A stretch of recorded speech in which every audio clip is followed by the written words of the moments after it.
ఓమస్మద్గురుభ్యో నమః. కాశ్యపాన్వయసంజాతం నారాయణపదాశ్రితం శ్రీమన్నారాయణం వందే యతీశ్వరశ్రియాజుషం. యో నిత్యమచ్యుతపదాంబుజయుగ్మరుక్మ వ్యామోహతస్తదితరాణి తృణాయ మేనే. అస్మద్గురోర్భగవతోస్య దయైకసింధోః రామానుజస్య చరణౌ శరణం ప్రపద్యే. ఆండాళ్ దివ్య తిరువడిகளே శరణం. జై శ్రీమన్నారాయణ. పరమ పవిత్రమైనటువంటి ధనుర్మాసంలో ఏ తల్లి యొక్క నామస్మరణం మనం చేస్తే భూమికి భారం తొలుగుతుందో ఆ తల్లే గోదమ్మ. వయ్యం సుమప్పదం వంబు అంటారు. భూమికి భారం లేకుండా చేస్తుంది గోదా అనే నామం. గాం దదాతి ఇది గోదా. గోశబ్దానికి అనేక అర్థాలని మనం చెప్పుకున్నాం. సంపద, భూమి, వాక్కు వీటన్నిటినీ ఇచ్చున్నది గోదమ్మ. అలాంటి గోదాదేవి యొక్క వైభవాన్ని స్తుతిస్తూ వేదాంత దేశకుల వారు అమ్మవారు ధరించి ఇచ్చినటువంటి మాల యొక్క వైభవాన్ని మనకి వర్ణిస్తున్నారు. నిజమే కదా, ఎందుకు ఇంత వైభవం చెప్పడం? మాల గురించి చెప్పే బదులు ఆ మాలని ఇచ్చిన గోదమ్మ గురించి చెప్పచ్చు కదా అని మనకు అనిపిస్తుంది. నిజానికి ఏమిటంటే ఒక రహస్యం. గోదాదేవి ఇచ్చినటువంటి మాల అంటే తాను ముడిచి తీసినటువంటి మాల కృష్ణుడికి ఎంతో భోగ్యాన్ని ఇచ్చింది. ఆ పరమాత్మ వశుడైపోయాడు గోదాదేవికి. అలా పరవశం చేసిన ఈ మాలకి గొప్పతనం ఎక్కడి నుంచి వచ్చిందండి అని ఎవరైనా ఏదో బజార్లో ఎక్కడ కొందో వెళ్ళి చూస్తారేమో. అసలు ఆ పుష్పమాలికకి అంత అతిశయం రావడానికి గల కారణం గోదాదేవి ధరించడమే. చూడండి, కొంతమంది వస్తువులు వేసుకోవడం వల్ల వైభవం కలుగుతుంది, కొంతమంది ధరిస్తే వస్తువులకే వైభవం వస్తుంది. అబ్బా, ఆ డైమండ్ ఎంత బాగుందిరా అంటాం. లేదు, ఆ డైమండ్ వేసుకోవడం వల్ల వ్యక్తికి శోభ వస్తుంది. కానీ ఇక్కడ ఆండాళ్ళ తల్లి మెడలో ఈ మాల ఉండడం వల్ల అమ్మ కేశ సంస్పర్శ చేత కేశవునికే ఆనందాన్ని కలిగింపజేసేదయింది ఆ మాల. అంత గొప్పతనం కలిగిందంటే సామాన్యమా మరి? అందుకే పరమాత్మ కూడా నిశ్చేష్టుడైపోయాడంటే ఆ మాలని వర్ణించక ఎవరిని వర్ణిస్తారు చెప్పండి? అయితే ఆ మాల ఎందుకంత గొప్పదైంది అంటే కారణం తల్లి గోదాదేవి యొక్క స్పర్శ. దాన్ని ఇందులో వర్ణిస్తున్నారన్నమాట. ఇప్పటి వరకు మనం అన్ని శ్లోకాలలో ఆ మాల యొక్క వైభవాన్ని శ్రవణం చేస్తున్నాం. అసలు అందుకే శ్రీకృష్ణదేవరాయలు కూడా గోదాదేవి గురించి వర్ణిస్తూ ఒక గ్రంథాన్ని రాశారు. ఆ గ్రంథానికి పేరు కూడా ఆముక్త మాల్యద, ధరించి ఇచ్చినటువంటి మాలిక కలది అని అర్థం అండి. అలాంటి అమ్మ వైభవం మనకి ఈ మాల ద్వారానే స్పష్టమవుతుంది. అలాంటి మాల యొక్క వైభవం ఎంత గొప్పదో ఈ శ్లోకంలో మళ్ళీ వర్ణిస్తున్నారు. శ్రవణం చేద్దాం. 18వ శ్లోకం. ఓమస్మద్గురుభ్యో నమః. చూడాపదేన పరిగృహ్య తవోత్తరీయం మాలామపి త్వదలకైః అధివాస్య దత్తాం ప్రాయేణ రంగపతిరేష బిభర్తి గోదే సౌభాగ్య సంపదభిషేక మహాధికారం.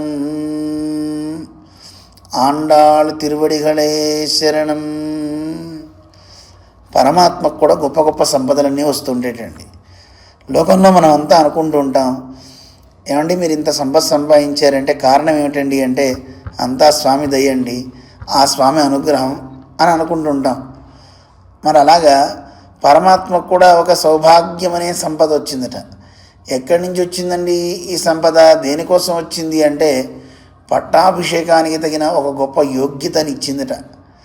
అలాంటి యోగ్యత స్వామికి కలిగిందంటే కారణం ఏంటంటే ఈ మాలే.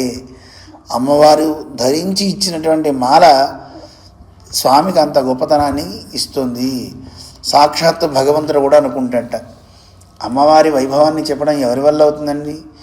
అమ్మ ఒక్కసారి చూస్తే పరమాత్మ కూడా అనుకుంటాట, ఆహా నేను ధన్యుణ్ణి అయిపోయాను, ధన్యం మన్యత ఈక్షణాత్తవయతః అని మనం వింటూ ఉంటాం కదండి.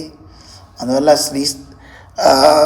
స్తవంలో కురత్తాళ్వార్ మనకు అనుగ్రహిస్తారు. అమ్మ చూపు ఒకసారి ప్రసరిస్తే ఆహా నేను ధన్యుణ్ణైపోయాను. రామాయణం మనకి అదే చెప్తుంది కదా. శ్రీరామచంద్రుడు అంతటి వాడు ఏమనుకున్నాడు, ఒకసారి సీతమ్మ ఏముందో చెప్పబోయా, ఆవిడ మధురాలాప కిమాహమభామిని మద్విహీన వరారోహ అంటూ శ్రీరామచంద్రుడు ఆంజనేయ స్వామి దగ్గర వాపోతాడు కదా. ఏమంది నా భార్య, ముద్దుగా మాట్లాడేటటువంటి ఆ సీతమ్మ ఏమంటుంది, ఒకసారి చెప్పబోయా, నేను నిలవలేకపోతున్నాను, నజీవేయం క్షణమపి నతిష్ఠేయం క్షణమపి అంటాడు రామచంద్రుడు. అంతటి గొప్ప వాక్కు అమ్మది. అమ్మ చూపు అటువంటిది. అమ్మ యొక్క సంబంధం కలిగిన వస్తువు కూడా అంత గొప్పతనం ఉంటుంది.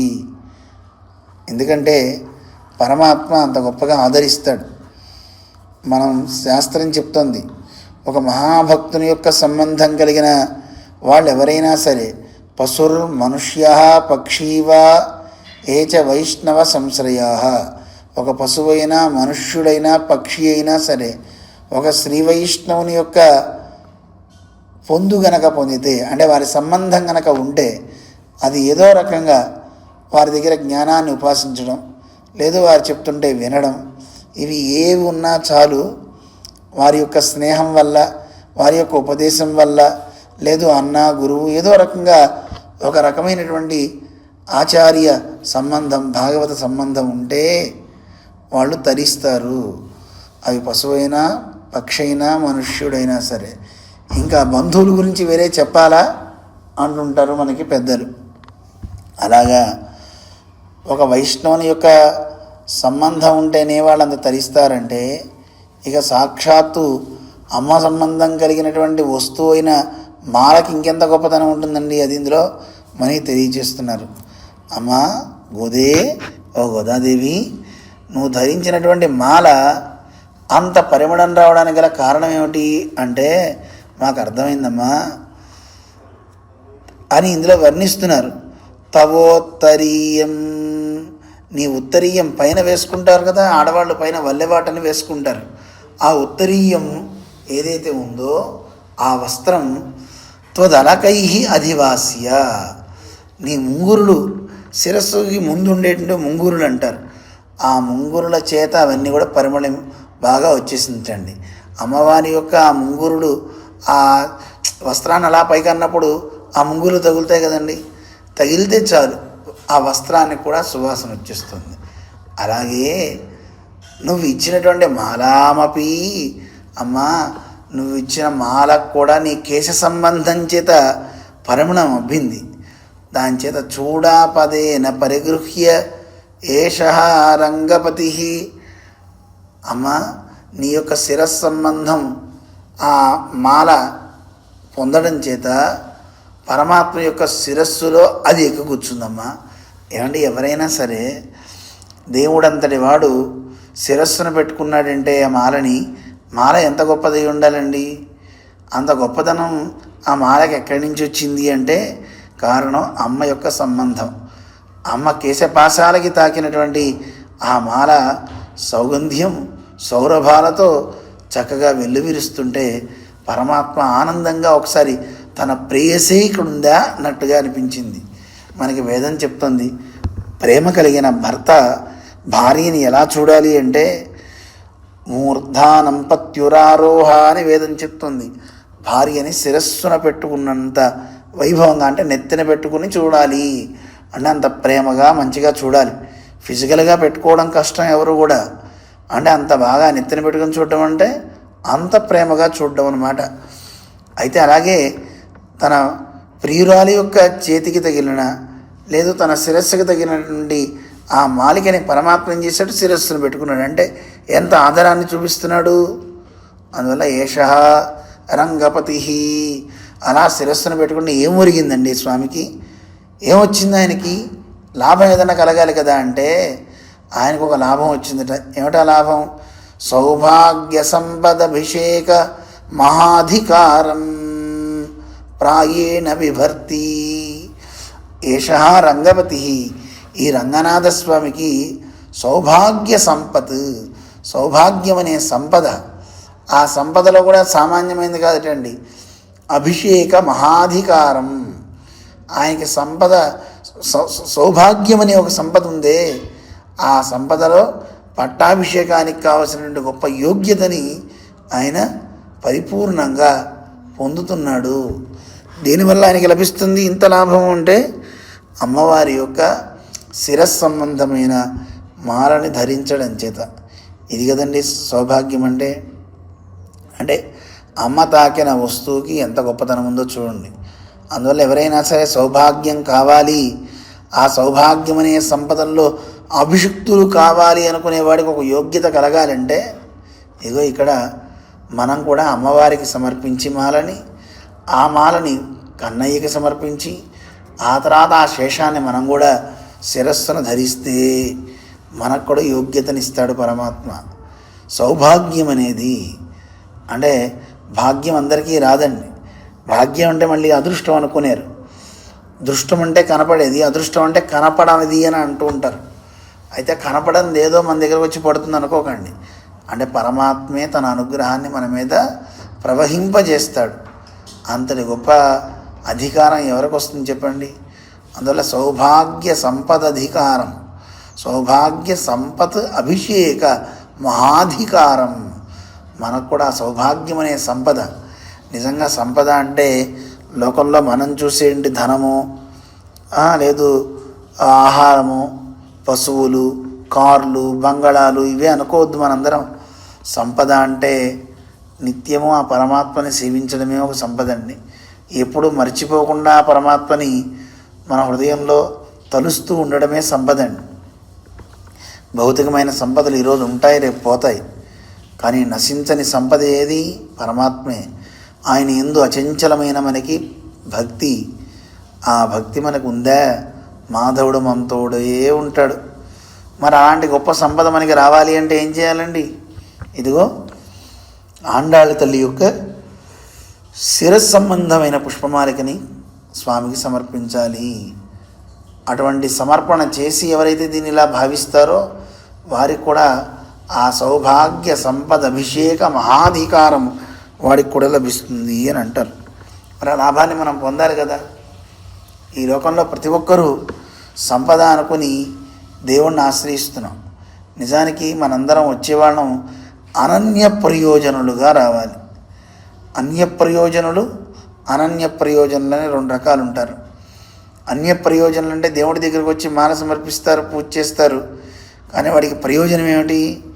స్వామికి మాల వేయాలి, అది చూడాలి కాదు. నాకేమిటి లాభం, నాకేమిటి ఇందులో వచ్చేది అని తన కోసం చూసుకుంటాడు. అలా తన కోసం ఎవరు చూసుకుంటారో అలా చూసుకుంటే అది అన్య ప్రయోజనంతో చేసే పూజ కానీ అలా సమర్పించే వస్తువు కానీ పరమాత్మకి సొక్కదట, అంటే ఆనందాన్ని ఇవ్వదట. ఎవరైతే పరమాత్మ ఇది నీకోసమే తండ్రి, నీ గురించే చేస్తున్నా, నాకు ఏ కోరిక లేదయ్యా అని అంటే అలాంటి వాళ్ళు చేసేదాన్ని శిరస్సు ఉంచి గ్రహిస్తాడట. గోదాదేవి అంతే కదండి. ఆయన కోసం కదా మాల, తన కోసం కాదు. ఆయన్ని పెండ్లాడాలి, ఆయనకి నేను ఏదైనా చేసి పెట్టాలి. ఎంత గొప్ప కోరిక కోరిందండి. తండ్రి, నన్ను గనక వివాహం చేసుకుంటే నీకు 100 కడవల వెన్న పెడతా, పాయసం పెడతా అందండి అమ్మ. మరి అలా ఎప్పుడు తీయని పదార్థాలు పెడతా, మెత్తని వెన్న, వాటి కోసం ఎన్ని ఇళ్ళు పాపం దూకాల్సి వచ్చింది, ఎన్ని దొంగతనాలు చేయాల్సి వచ్చింది. ఆ శ్రమ లేకుండా నీకు ప్రసాదం ఇస్తా అంటుంటే అలాంటి వాళ్ళని ఎవరైనా వదులుకుంటారా? పెట్టేవాళ్ళని ఎవరు వదులుకోరండి. అలాంటి వాళ్ళు కావాలని కోరుకుంటారు. కన్నయ్య కూడా గోదమ్మ కావాలని కోరుకుంటున్నాడు. అమ్మ చూస్తే చాలు నేను ధన్యుణ్ణి అయిపోతాననుకుంటున్నాడు.